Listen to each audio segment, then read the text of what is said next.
Y mi mamá me dijo, lo siento, mira, no te preocupes, está bien, tranquilo, ya fui. Respecto a lo que preguntaba Diego, un día escuché a un neurocientífico. A mí me encanta escuchar a los científicos porque esas personas saben que lo que están diciendo no es verdad, o es verdad y pronto puede dejar de ser verdad. Porque es la diferencia entre un científico y un político que lo que dice cree que es verdad para toda la vida, ¿no? Entonces escuchaba y decía, el cerebro de las personas que leen es muy diferente de las personas que no leen. Oh, dije, uy, ¿cómo es eso? Y empezó a explicar cómo funciona ese cerebro de las personas que leen, científicamente. Y decía, es que hay pocas personas que leen, desde siempre. No es ahora. Porque la lectura demanda esfuerzo y a mucha gente no le gusta esforzarse, pues, punto.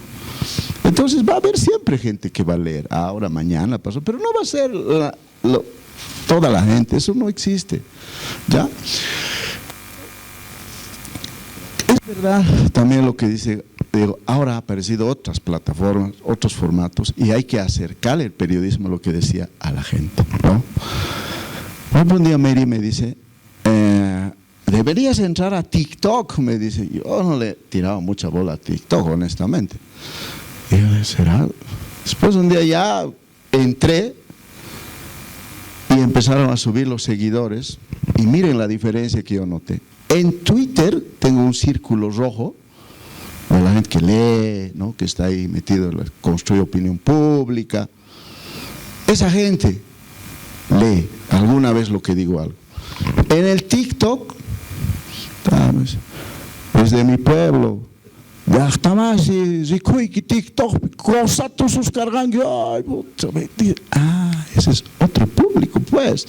Entonces, hemos empezado a hacer información de esta, que considero muy importante en TikTok, ¿no? En quechua, he aprendido a editar, ¿no? Una aplicación me ha enseñado, me he contratado una profesora particular para que me enseñe cómo hay que editar esto, ¿no? Y me enseñó mi profesora, me dijo, así vas a hacer, mira, bien sencillo. Y empecé a entrar a ese mundo donde obviamente es muy diferente, es con guiones, con otras cosas, y pone imágenes, ¿no? Y de ese modo voy descubriendo algunas otras formas, porque si no te actualizas, si no te vas renovando, reinventando todo el tiempo, ya eres pasado, ya nadie más no te toma en cuenta. Y yo creo que sí es importante hacer ese trabajo.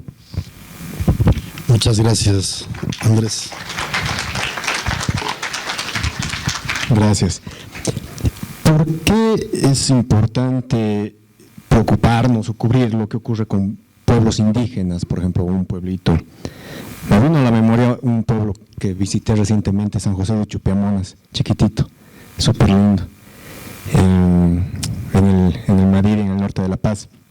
Y yo creo que tiene que ver la respuesta con esta idea que tenemos que tener en la cabeza de que no hay cosas aisladas en realidad, ¿no? Todo es transversal o está conectado. Entonces, cuando hablamos de la economía, y en prensa sobre todo pasa mucho eso, bueno, en los medios en general, ¿qué es la economía? Es tema macroeconómico que nadie más entiende, ¿no? PIB, reservas, inflación, déficit fiscal, balanza comercial y política monetaria y ese tipo de cosas. Pero en realidad el tema económico está conectado, como mencionaba Andrés, con la vida de la gente. El tema económico está conectado con el medio ambiente y viceversa, ¿no? El medio ambiente está conectado con la economía. Y el medio ambiente y la economía están conectados con el tema energético, con el tema de la electricidad, el gas, ahora lo que está un poco de moda, digamos, o está empezando a nivel mundial, lo que es la energía con fuentes sostenibles, hidroeléctrica, eólica sobre todo, y solar, que está más fuerte. Entonces, pienso que tenemos que cubrir y la gente debe preocuparse por lo que ocurre con poblaciones indígenas, pueblos grandes, pequeños, que están todavía en algunos casos preservando el bosque, en otros casos, o la naturaleza, en otros casos obligados incluso a ir contra su propio hábitat por las políticas estatales también, por intereses privados, lógicamente, por grupos aliados al gobierno, minería, colonizadores y demás, porque al final no es algo aislado. Si un pueblo indígena desaparece, les voy a poner el ejemplo del pueblo Uchupiamonas en el Madidi, y eso se convierte en estancias ganaderas o agrícolas o de cultivo de caña de azúcar o de palma africana para biodiesel, para biocombustibles, no va a ser que van a restringir sus fronteras y bueno, solo vamos a poner en estas 500 hectáreas donde está el pueblo. Esa degradación a nivel, incluso a nivel de la selva, del bosque mismo, va a afectar, disminuyendo la capacidad del bosque de regenerarse ante los incendios, se va a volver más seco, eso va a afectar a la provisión de agua, va a afectar a la sequía, va a hacer que la sequía sea cada vez más fuerte, va a generar mayores pérdidas para empresarios privados, pero también eso va a generar mayor inflación para el resto de la población, aumento de los precios de la canasta familiar, cada vez más o menos disponibilidad de agua dulce y así sucesivamente, ¿no? Entonces creo que es importante focalizarnos en lo que ocurre en los pueblos indígenas por este tipo de cosas, están conectadas, protegiéndolos, preservando a los pueblos indígenas, y no me refiero a dejarlos así como están, porque están en condiciones muy precarias también, sino ofreciendo vías de desarrollo que no signifiquen su desplazamiento de ellos y la destrucción de su hábitat. También nos vamos a salvar a la gente que está en la ciudad, ¿no? Y vamos a cuidar también nuestro bolsillo y probablemente también generemos economía no solo para ellos o para esas poblaciones, sino para nosotros también. Gracias.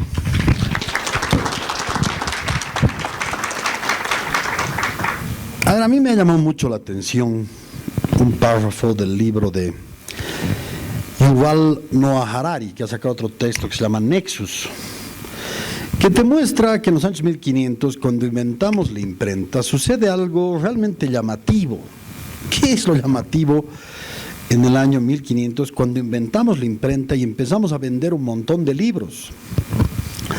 Copérnico dice, bueno, por fin me van a leer, puedo estar feliz, ¿no? Me van a leer, todo el mundo me va a leer.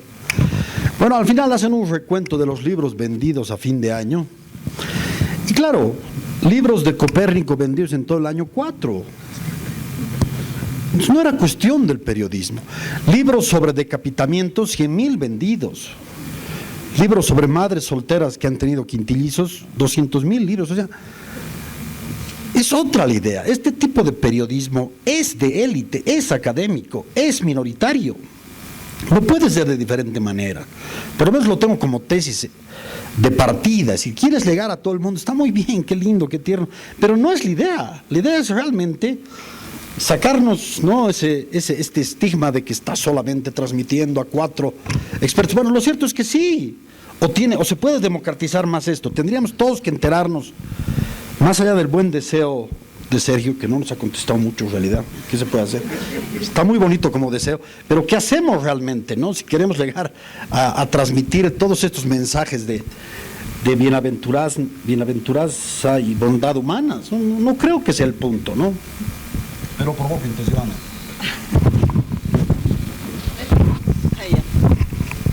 Bueno, voy a aprovechar para hacer propaganda para el medio en el que trabajo. Somos 4 y con ustedes podemos ser 5.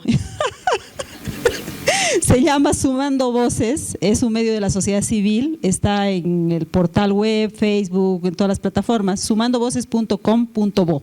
Ustedes van a encontrar ahí información que tiene que ver con derechos humanos, desarrollo sostenible, medio ambiente, democracia, en fin, tenemos un programa de streaming los jueves. ¿A qué viene la propaganda? A la pregunta, pues, ¿no? Dice que si hacemos periodismo para 4, por eso quiero que seamos 5, únanse, por favor. ¿A qué viene esto? A que evidentemente pienso que el tiempo de los medios grandes, globales, medios tipo CNN, que lo veía y lo cubría todo, también con su sesgo han pasado o están pasando, ¿no? Ahora es el tiempo, evidentemente, de los medios para 4, ¿no?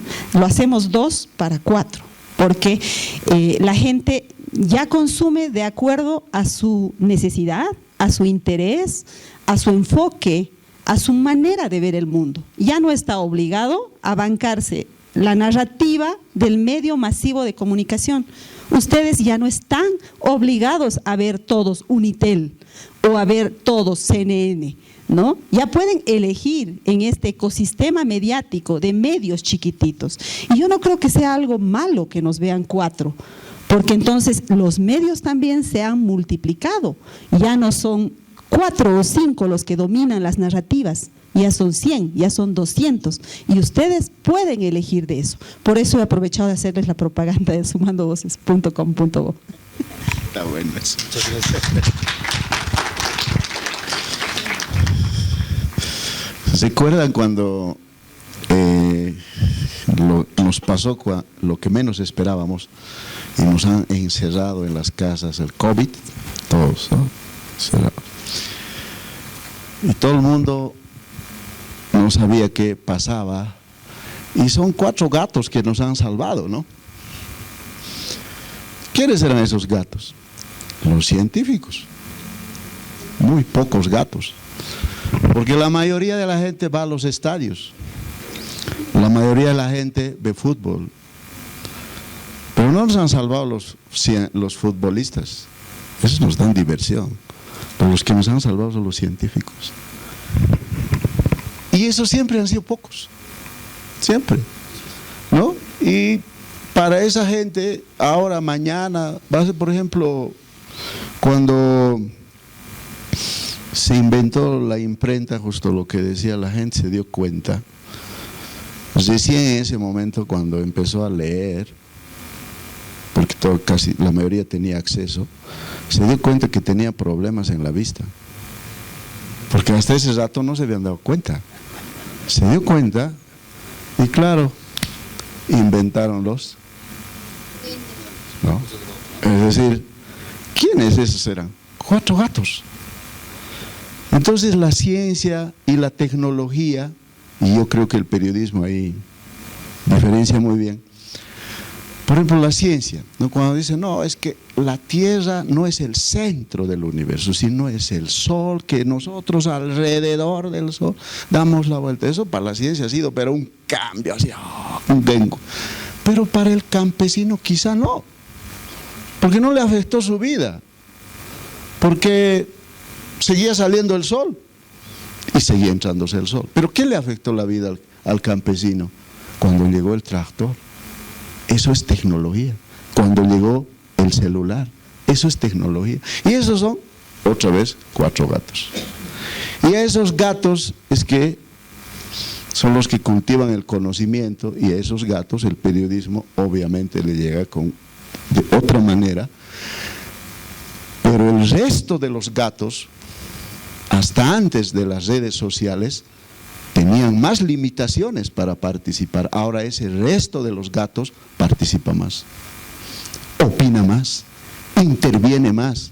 No importa, aunque te insulta, derechista, lo que sea, vendepatria, pero tiene la posibilidad de decir algo. El lío es cómo ahora haces análisis de esos datos y cómo diriges la opinión y qué producto das. Yo creo que ahí eso no va a cambiar, se va a mantener de aquí a otros tiempos. No creo que a todo el mundo le guste informarse. Con esto cierro esta parte. El otro día había elecciones en la carrera de comunicación en la UNSA y decía, oye, te he visto en TikTok. Sí, primera vez que veo algo así, noticias, porque a mí me gusta ver en TikTok gatitos, perritos, eso nomás a mí me gusta ver, ¿no? Pero es poca gente que realmente tiene interés en informarse y en conocer.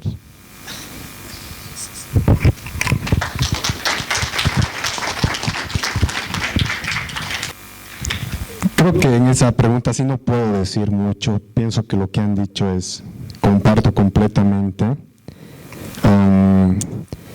Pero lo digo con algo que mencionaba al principio, ¿no? ¿cómo convences a los que ya estaban convencidos de otra cosa? Y probablemente no haga falta, no lo sé, ¿no? O sea, si dices que al final solo unos cuantos van a consumir el contenido que hagas. Creo que ahí la clave es obviamente que el contenido que hagas desde tu medio como periodista no sea el contenido que espera tu audiencia necesariamente, porque en ese sentido vuelves a caer en el problema de que ya hablábamos de cierta demagogia o vincularte con tu audiencia que ya está convencida y no necesita cambiar de opinión, ¿no? Entonces, sí, probablemente hay un peligro en querer masificar los contenidos. Ahora antes era probablemente el tiraje, la cantidad de audiencia, de oyentes, ahora es el cuántos clics, cuántos me gustas tienes, cuántos seguidores, y muchos medios se están alejando de eso, buscan alejarse mientras tengan los recursos, porque también hay un peligro en eso, ¿no? Probablemente popularizas tu contenido, pero en un sentido negativo de la palabra, haciéndolo más facilito y no necesariamente enfocándote en lo difícil o en lo necesario. Así que eso. Muchas gracias, muy gentil. ¿Puedes responder a Sergio? Eso Por favor. se puede cambiar. Es que, claro, tiene razón Sergio en lo que plantea. Si ya están convencidos, ¿cómo les vamos a cambiar, no? Porque hay algo que funcionó siempre, ¿no? Son las burbujas, son los círculos. La gente piensa en función del círculo al que pertenece. ¿Ya? En función ahí al grupo que pertenece, piensa, opina. Ahí hay un efecto contagio. Si tú quieres realmente hacer una estrategia como para poder cambiar el pensamiento, hay que tomar en cuenta a los líderes de opinión de ese grupo. Pero ese es un trabajo bárbaro. Hay un libro, que no me acuerdo el nombre, pero es un libro que si quieren en algún momento me escriben, les voy a pasar el título, de una periodista china que cambió el pensamiento del pueblo chino. El pueblo chino, durante la revolución comunista y todo, tenía este pensamiento, dice ella, ¿no? El pensamiento era, odiaban al imperio gringo, odiaban al imperio británico, así como eran antiimperialistas, anticolonialistas, ¿no? Hasta que de pronto se dieron cuenta y dijeron, pero ¿por qué más bien no mandamos chinitos, estudian en sus universidades y vienen aquí y los conocimientos que traen y nosotros pues producimos otros conocimientos? Además, ¿por qué no recogemos lo que ellos están haciendo bien? La empresa privada. Y se les ocurrió y hicieron una política de comunicación que les cambió el pensamiento y ya no empezaron a decir, como nosotros aquí decimos, los 500 años, el antiimperialismo, sino que han ido a las universidades de Estados Unidos y les han aprendido muchas cosas y ahora nos venden tecnología. Se puede, el lío, pero es un trabajo bárbaro. Pero no siempre es fácil en un país como el nuestro, donde lamentablemente los demagogos viven controlando el pasado, ¿no? Hablando del pasado para controlar el futuro. A ver, obviamente me vienen distintas cosas a la cabeza con mucha curiosidad, pero ateniéndome a los términos de referencia y al seminario, para no salirme mucho, sí vale la pena decir, ¿y cómo mejoramos el periodismo investigativo? ¿Habrá que hacer posgrados? Es decir, intentamos jalarle al Estado una ley porque en 14 países de América Latina hay una ley de medios de comunicación donde el Estado paga según tu rating. No puede ser que tengas de rating como ATV 1,5 o 2% a la población boliviana y tengas el 30% de audiencia, ¿no? Es la iturrización de los medios, ¿no? Es una cosa casi vergonzosa, digamos, ¿no? Si podríamos sacar esa ley, o cómo podríamos fomentar el periodismo económico, ¿no? ¿Cómo tendríamos expertos periodistas en medio ambiente? ¿Qué hay que hacer? ¿Qué tenemos que hacer? ¿Y cómo tenemos periodistas, bueno, económicos, ambientales y energéticos, ¿no? Esto es una cosa que parece hasta esotérica, parece una cosa difícil, ¿no? Pero a ver, ¿cómo tenemos? ¿Cómo logramos que en 10 años tengamos 200? Una manera ya la ha dicho el Andrés, que me parece a mí sensacional, ¿no? Es decir, mandar a nuestra gente al exterior y que vengan con posgrados de primerísimo nivel. Eso se hace. En China y en la India, ¿no? Compiten. Y además no son 2 gatos, son 22,000 chinos que han ido, ¿no? Por todo el mundo a hacer posgrados. Es una cosa de locos, ¿no? ¿Qué hacemos? ¿Cómo fomentamos que esto realmente se pueda, no digo consolidar, porque no hay mucho, sino simplemente ampliar? Pero vamos por aquí. Súper, muchas gracias. Yo pienso que a veces no necesariamente la respuesta es tener más, ¿no? Creo que sí es importante, porque como mencionaban, si antes eran varios periodistas económicos, ahora son 5 o 4. No lo sé, pero pienso que también hay que ver el tema de la calidad. No nos sirve de nada tener varios, o los 5 que hay, aquí en La Paz quizás, si al final lo que vamos a publicar y lo que vaya a salir en los medios va a ser lo mismo de siempre, ¿no? O sea, la posición del gobierno y el discurso tragadito y sin ningún criterio o contextualización de lo que está ocurriendo en cuanto al tema económico o energético, o también el tema ambiental. Sin embargo, sí pienso, volviendo a este tema de cómo popularizar, digamos, el contenido, que se tiene que hacer cierto énfasis en llegar a poblaciones probablemente no del área urbana o académica o especialistas, porque mucho del contenido que hacemos como periodistas económicos, por el mismo lenguaje que es complicado, va exclusivamente a gente entendida en la materia, ¿no? Yo escribo, por ejemplo, para Bloomberg, y es un lenguaje solamente para inversionistas o economistas. Entonces, es necesario también esto que mencionaba Andrés, que es simplificar el lenguaje para llegar a la población, y sería interesante ver la manera, no sé cómo, pero sería interesante cómo llevar el periodismo económico, energético, ambiental, a medios que yo pienso que tienen alta llegada en poblaciones rurales, ¿no? Por ejemplo, las radios. Yo pienso que las radios comunitarias, probablemente TikTok, redes sociales, pero pienso que esos otros medios sería interesante establecer proyectos o alguna estrategia para llevar este tipo de contenidos, temáticas, preocupaciones, para que quizás el día de mañana, porque en Bolivia se repiten los ciclos, y yo estoy seguro que cuando tenga unos buenos años más, vamos a estar hablando de la tercera guerra del gas probablemente, y de nuevo que está volviendo el agua, o el agua no por Chile, digamos, no sé, pero va a ser un poco igual, quizás. Entonces, probablemente para evitar que esas cosas ocurran, llevar este tipo de mensajes y este contenido, lo que se discute en estos foros, lo que se escribe en los medios, lo que hablan los analistas, a poblaciones del área rural, que al final, desde mi conocimiento, desde mi experiencia, lo que he visto, son poblaciones que son altamente manipulables a la hora de generar conflicto, ¿no? Cuando ha habido el tema de la guerra del gas, los bloqueos, las protestas sociales en el Alto, era población rural, mayoritariamente. Y ahora lo que vemos que a muchos les debe resultar, seguro a todos, o no sé a quién no le parezca esto, pero increíble de creer, difícil de creer que poblaciones, son numerosas las que defienden a Evo Morales, ¿no? Que está enfrentando procesos y acusaciones y demás. No son unos cuantos, son varios. Obviamente quizás la mayoría no lo hace por convencimiento siquiera, sino por dinero. Pero, ¿cómo llegas con el mensaje a ellos? Muchas gracias. Por favor.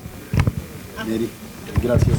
Gracias. Primero quiero contarles cómo ha ingresado el chino al TikTok. Estábamos en Sucre y se ha puesto a bailar tinku. Y entonces yo he subido su bailecito a mi TikTok personal, que yo no hago lo que él hace, ¿no? Porque tiene miles de seguidores, hace noticias, qué sé yo. Pero he subido su bailecito de tinku a mi TikTok y ese ratito se ha viralizado. Ha sido mi único TikTok famoso. Entonces le muestro, oye chino, vos estás perdiendo tu tiempo en el Twitter, entrate al TikTok de una vez. Y me ha hecho caso, el mismo día ha abierto su cuenta de TikTok, ¿no? El único hombre que me ha hecho caso. Bueno, búsquenlo, chino tinku o algo así, lo van a encontrar, está buenazo, la verdad. Bueno, a la respuesta.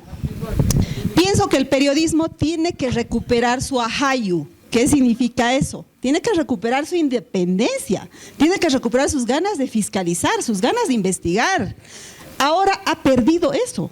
Ese es el principal problema. Es decir, un medio de comunicación para ser tal, para hacer periodismo, tiene que ser, en principio, un medio con capacidad crítica, con capacidad de fiscalización al poder.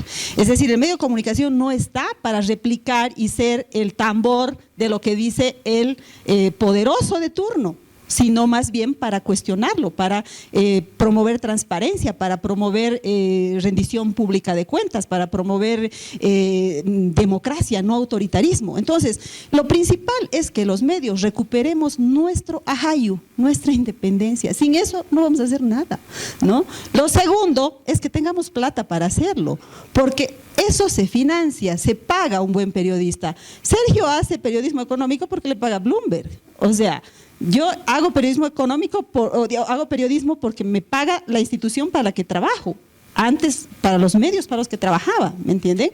Pero si no hay con qué pagar a un buen periodista, ese buen periodista se va a dedicar a vender salteñas, porque no tiene con qué financiar su trabajo de investigación, ¿no? Entonces, hace falta recursos y ahí es donde entramos todos. Entramos con las famosas 2 marraquetas de las que les hablé hace un rato. Y lo tercero es salir de la comodidad que decía Sergio. ¿Por qué los periodistas están cómodos, entre comillas, ahora? Porque es más cómodo no preguntar, porque si preguntan su jefe le puede llamar la atención, que es más cómodo no investigar, porque si trae una noticia el jefe le puede decir mejor, eso no publiquemos. ¿Se dan cuenta? Esa es la comodidad, creo, de la que habla Sergio.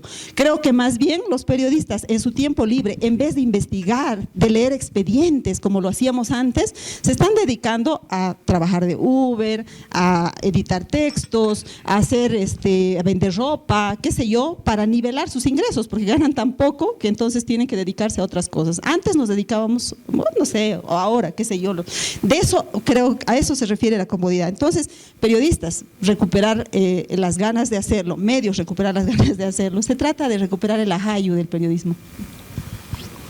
Yo voy a complementar algo muy breve. Ustedes cuando van a una tienda y ven el producto, dice 199, ¿no? Pero es 200, ¿no? En realidad, yo creo que para la suscripción hay que usar algo así.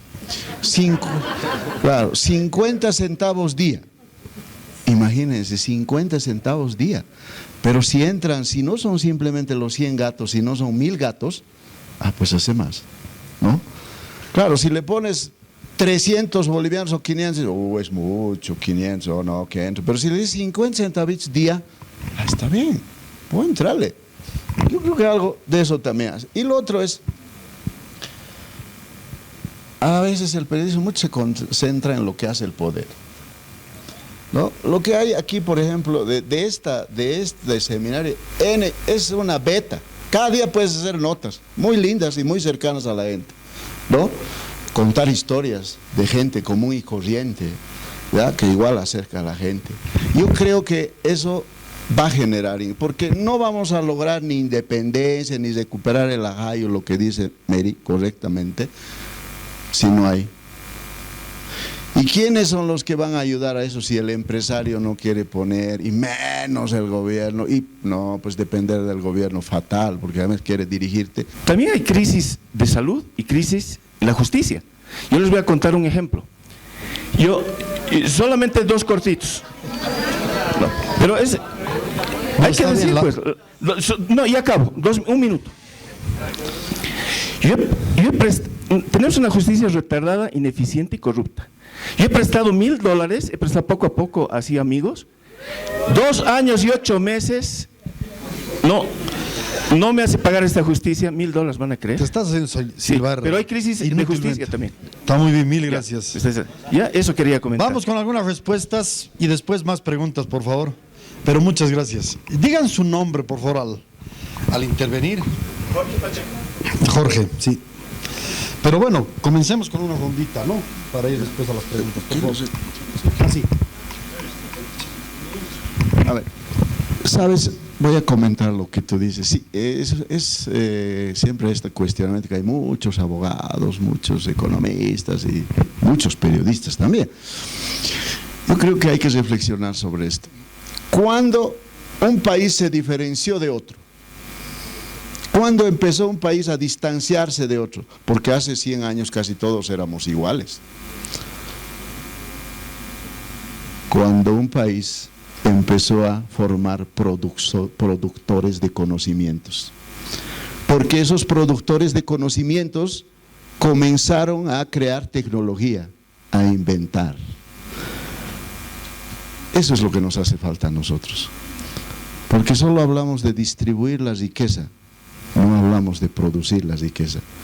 Y hay una creencia, por eso digo, diferencia entre ciencia y creencia, que lo he escuchado en todos los países latinoamericanos. Somos ricos porque tenemos recursos naturales. Falso. Los países ricos son los que tienen conocimientos y saben qué hacer con esos recursos naturales. Y para tener esos conocimientos es inversión en los cerebros de los niños. Y eso se llama educación. Eso es lo que hace falta. No muchos profesionales, pero para eso hay que cambiar. Pues, bueno, después de haber visto el censo, solo queda cambiar de gobierno.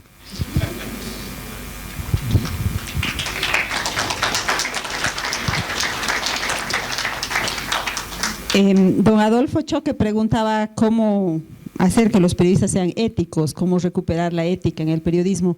Yo creo que sí hay un gran grupo de periodistas éticos actualmente que hacen su trabajo de manera honesta, de manera comprometida además con la democracia, comprometida con el medio ambiente, con la sociedad, ¿no? Yo creo que hay que agradecerles porque además están trabajando en condiciones muy precarias, en condiciones, ya hemos descrito la situación laboral, incluso la situación de hostigamiento que hay en las calles, en fin, el discurso político hostil, etcétera, ¿no? Entonces, yo creo que ese es el periodismo que tiene que sobrevivir. Para que el resto se contagie nuevamente de esta forma de hacer periodismo. Usted decía, ¿por qué solo critican al nivel central, no a los municipios, no a los departamentos? Es verdad, el periodismo, sobre todo el que está sentado en La Paz, mira fundamentalmente lo global, pero es por la lógica del centralismo también hay en los medios de comunicación. Sin embargo, en las regiones hay valiosísimos medios de comunicación que están haciendo un trabajo encomiable en municipios, en departamentos, etcétera, etcétera. No ocurre en La Paz, es cierto, porque aquí nos consume el poder central, pero en el resto del país hay medios muy interesantes, localistas, hiperlocales. Así es que yo creo que no hay que perder completamente la fe. Tal vez nos va a tomar un par de décadas recuperar todo lo que hemos perdido en este tiempo, pero hay una semilla sembrada, ¿no? Y yo creo que de ahí hay que seguir adelante.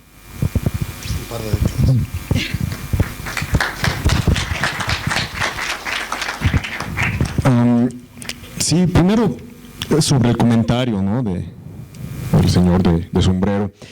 Don Adolfo, vuelvo a este concepto de los hoyos negros de información. Y eso ocurre por la precarización en parte, ¿no? O sea, se han generado hoyos negros de información en lo que es a nivel subnacional. Entonces ya no hay muchos periodistas o medios que cubran lo que ocurre a nivel alcaldías, La Paz, El Alto, Vía Chamecapac y demás, gobernaciones y otras instituciones, y nos focalizamos obviamente en lo que es el nivel central. También yo pienso que tiene que ver con el tema de urgencia, ¿no? Creo que Bolivia está atravesando por momentos donde de urgencia, de crisis en varios sentidos, donde se necesitan soluciones urgentemente. Y esas soluciones urgentes vienen sobre todo del nivel central.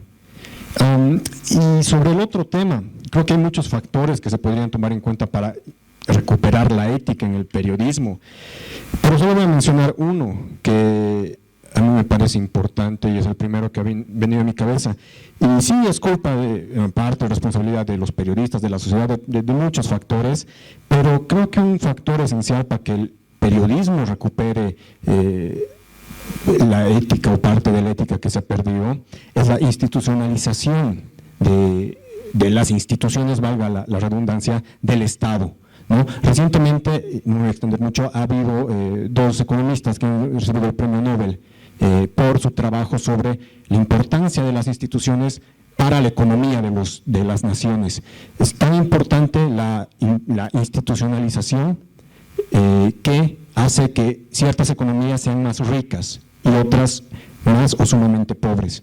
Y creo que esa institucionalización es clave para que no haya intereses únicamente político-partidarios a la hora de distribuir los recursos de la pauta publicitaria, que hace que obviamente disminuya la ética en el periodismo y otras cuestiones relacionadas a ese tema.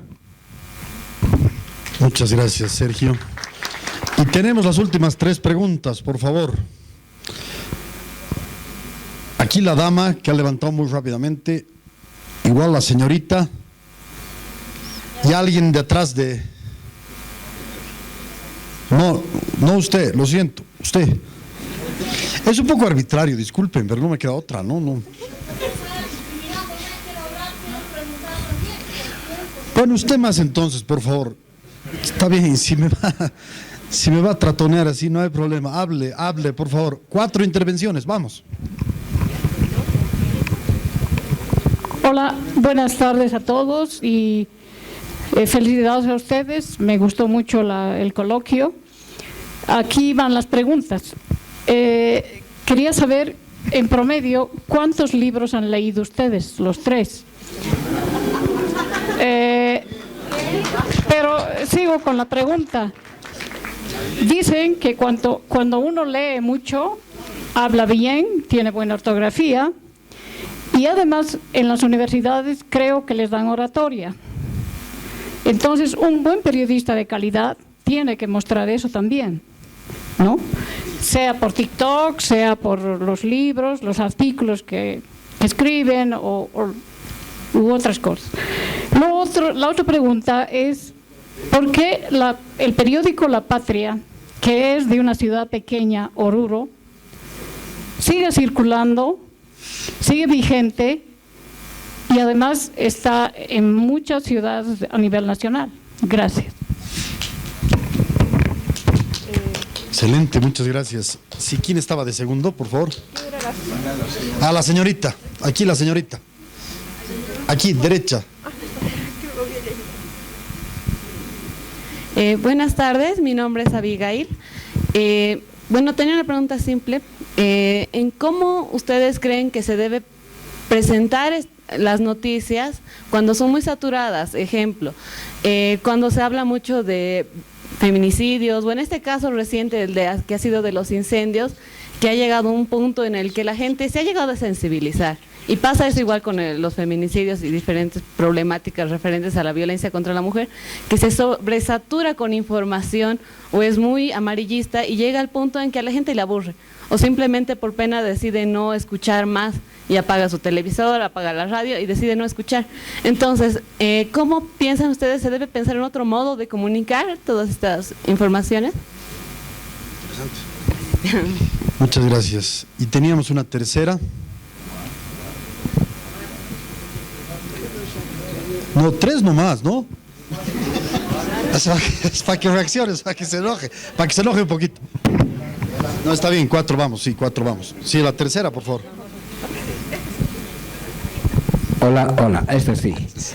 Muchas gracias, estoy primera vez que voy a hablar con los periodistas y Me agrada, pero no estoy en desacuerdo en varias cosas que se ha dicho, ¿no? Porque hay veces también me acuerdo de mi amigo peruano que dice mucho florean, ¿no? Los periodistas son muy especialistas en florear eso. El problema es de que no existe pues una crisis ahorita en el periodismo, porque una crisis es un periodo corto, y cuando hay crisis hay aristas contrapuestas, y no existe ahorita en el periodismo eso, sino el periodismo hay una sumisión en el periodismo, están sumisos, y un compañero también ha dicho con otras palabras lo mismo, existe una sumisión, pero también existe investigación, pero una investigación tergiversada, ¿no? Porque en investigación vemos que cuál es el color del auto del Evo, qué cosa come el Evo, a eso sí investigan perfectamente, ¿no? Entonces, es importante también decir de que hay algunos medios, como por ejemplo, hay una radio que es de mucho rating, lo ha anulado su programa, porque nos pasaba cada hora CNN nomás. Entonces ya lo ha cambiado y ahora nos pasa música nacional, o sea, yo digo, ¿cuál será su intención, no? Como quedará alargar. Entonces, porque generalmente los medios pues van un poco parentalizando, también domesticando así a la gente, y especialmente cuando hay elecciones, es lo más importante. Entonces yo, lo último, te digo, es fácil recuperar la ética también los profesionales. Por ejemplo, ahorita, cuando hay algún problema del periodismo con el gobierno, ¿quién habla? La asociación habla. Porque Bolivia es firmante de varios acuerdos internacionales. Tenemos el marco de acción de Sendai, tenemos el acuerdo de París, estamos sujetos a los objetivos de desarrollo sostenible. Entonces, en ese marco, ustedes como periodistas, ¿cómo han visto la participación de la comunidad internacional respecto a esta crisis que hemos tenido los últimos meses? Gracias. Muchas gracias. Comenzamos contigo, Mary, por favor. No. ¿En serio? ¿Cómo es el menor?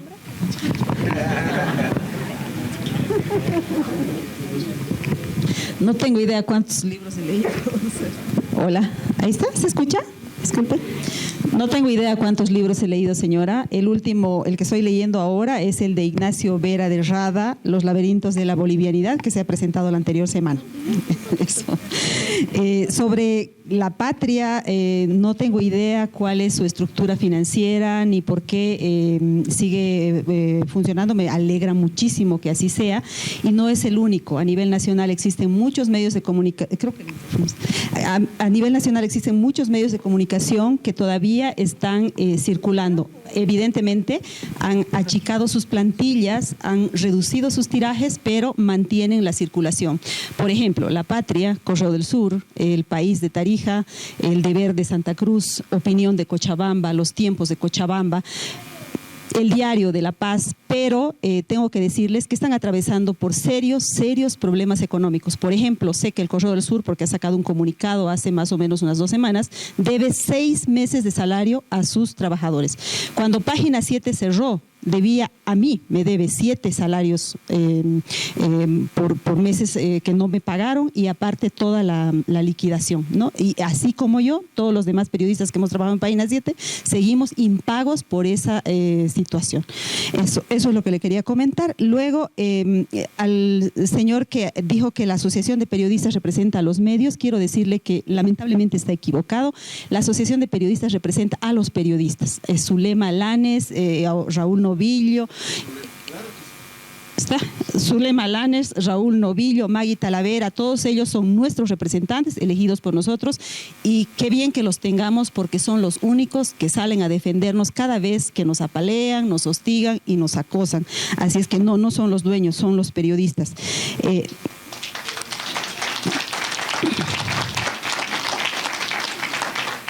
¿Cómo no saturar con información? Quiero poner el caso de Camila, ¿no? Como ejemplo, el caso Camila, que es esta muchacha que ha sido víctima de feminicidio en un aula de la Universidad de Caranavi. Evidentemente haya habido un exceso de parte de algunos medios de comunicación, exceso que ha sido censurado oportunamente justamente por la Asociación de Periodistas. Agradezco que así haya sido. Me representa esa asociación, ¿no? Precisamente porque censura cuando hacemos mal nuestro trabajo, y para eso tenemos también autorregulación, códigos de ética, etcétera, para poner en tela de juicio nuestro propio trabajo. No somos impunes, no somos ángeles alados, no, somos seres humanos, cometemos errores y está bien que miremos críticamente nuestro trabajo y también podamos corregir. Sobre la ley de imprenta, yo la defiendo a rajatabla. Andrés es un abogado que seguramente tiene una posición más legal sobre el tema, pero en mi caso yo la defiendo porque permite el ejercicio de la libertad de prensa, de la libertad de expresión y sobre todo el secreto de imprenta. Artículo 8 de la ley de imprenta nos permite investigar sin poner en riesgo a nuestras fuentes. Me parece fundamental, no dejaría que se toque, no dejaría que en esta coyuntura de tanta polarización y de tantos intereses que se juegan en las fuerzas parlamentarias se toque la ley de imprenta. Así es que eso. Sí, por favor.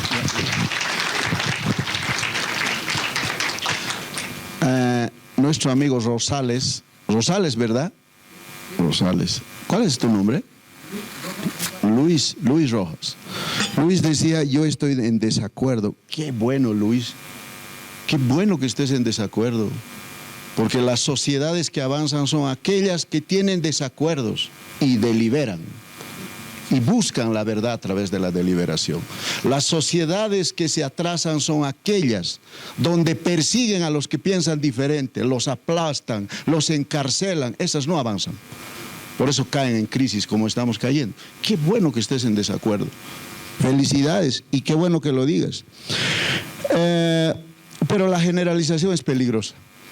Es como que yo dijera, todos los Rojas son mentirosos. No pues... Eso no, eso es capcioso. Además, hay periodistas de buen talante a quienes yo respeto. Así como hay políticos también íntegros a quienes yo también respeto. Porque a veces llegamos a la generalización de tratar a todo el mundo por igual. Y eso es malísimo, no está bien. A propósito de las lecturas que decía, bueno, yo no me acuerdo cuántos libros he leído, pero... es una adicción la lectura. No sé si les pasa a la gente que lee, es una adicción. Es como, si no lees en el día, es como si no hubieras comido y eres adicto.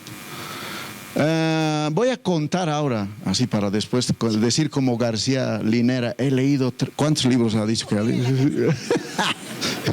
Bueno, algo por el estilo, ¿no? Pero yo tengo una lectura recreativa que leo antes de dormir. Siempre en mi velador hay un libro. Ahora estoy leyendo la biografía de Zulma Yugar porque tengo que presentar el libro el 6 de noviembre.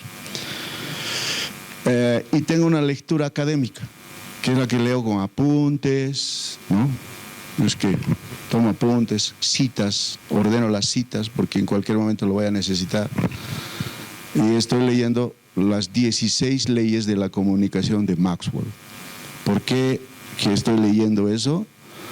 Porque cada día quiero mejorar, siento que soy imperfecto, siento que me falta mucho, entonces busco mejorar. Esos son los textos que ahora...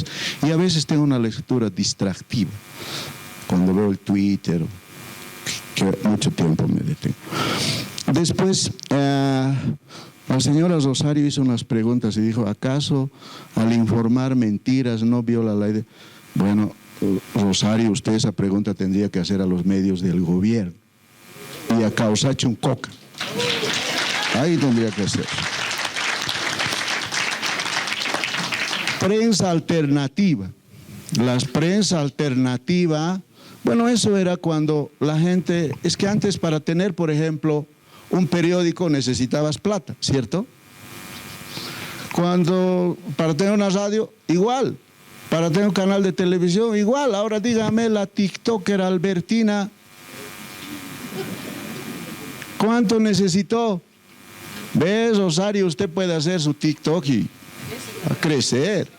Ahora hay más facilidades de ingresar, se ha democratizado la comunicación, por eso yo creo que eso de prensa alternativa ya del siglo pasado, ¿no?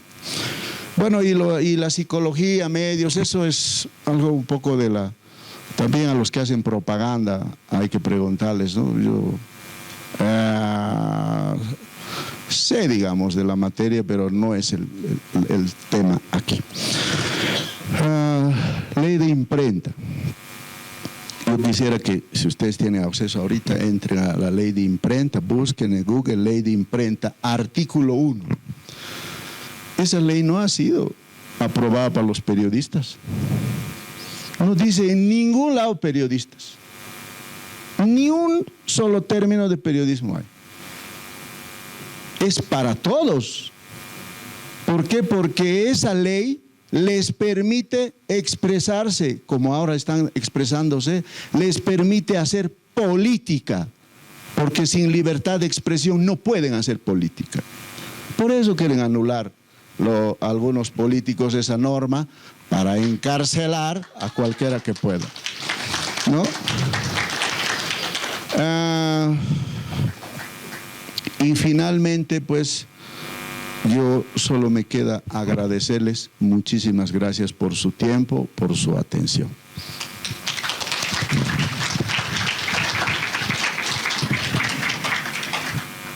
¿Cuántos libros he leído? Igual, no lo sé. Debo confesar, sin embargo, que cuando era adolescente leía bastante, mucho más que ahora, y pienso que he bajado mi nivel de lectura por esto, que a veces también es útil porque ya no se trata de leer libros necesariamente, ¿no? A veces también mucho del tiempo que yo al menos paso en mis celulares leyendo. Pero sí, es una culpa que he bajado la lectura. ¿Cómo no distribuir contenido saturado? Pienso que uno hay que focalizar, creo que es lo urgente, y pensar también en lo que es el periodismo de soluciones, ¿no? Estamos llenos de malas noticias. Mucha gente deja de leer las noticias porque es para deprimirse, y más aún con estos casos tan jodidos de violencia contra la mujer, de feminicidios y los videos que han difundido. Entonces pienso que además hay que enfocarnos en las causas y en las soluciones, y también además en las buenas noticias, ¿no? Pienso que como periodistas la buena noticia no es noticia, y eso alguna vez me lo han dicho, entonces tiene que ser mala, y pienso que eso no es del todo cierto. Se debería cambiar la ley de imprenta.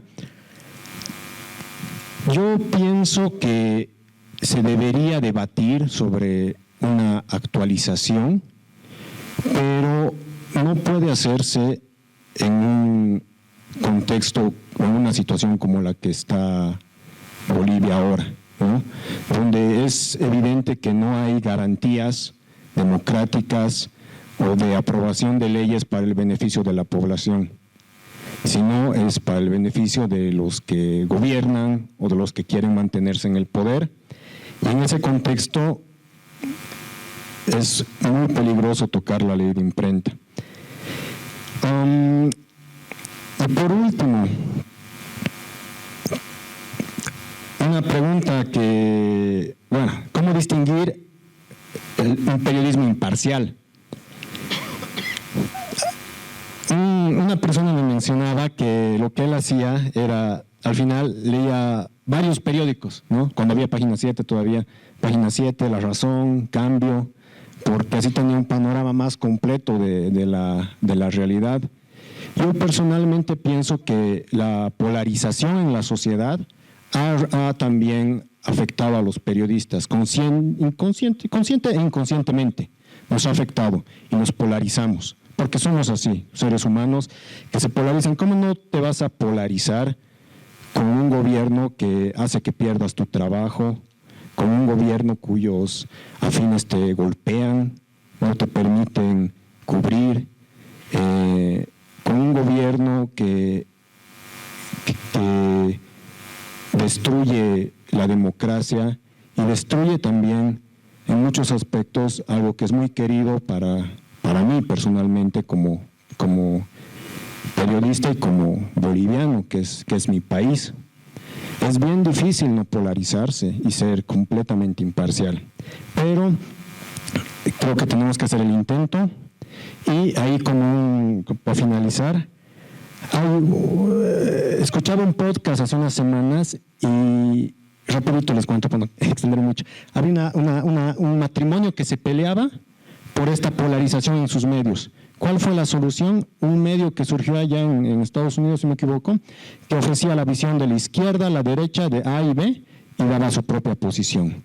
Entonces creo que considerar eso, ofrecer las dos caras de la moneda es importante en el periodismo, y muchas gracias, como dijo Andrés, igual por la invitación, por la oportunidad de expresar mi palabra, mi voz, mis opiniones y por su tiempo aquí. Muchas gracias.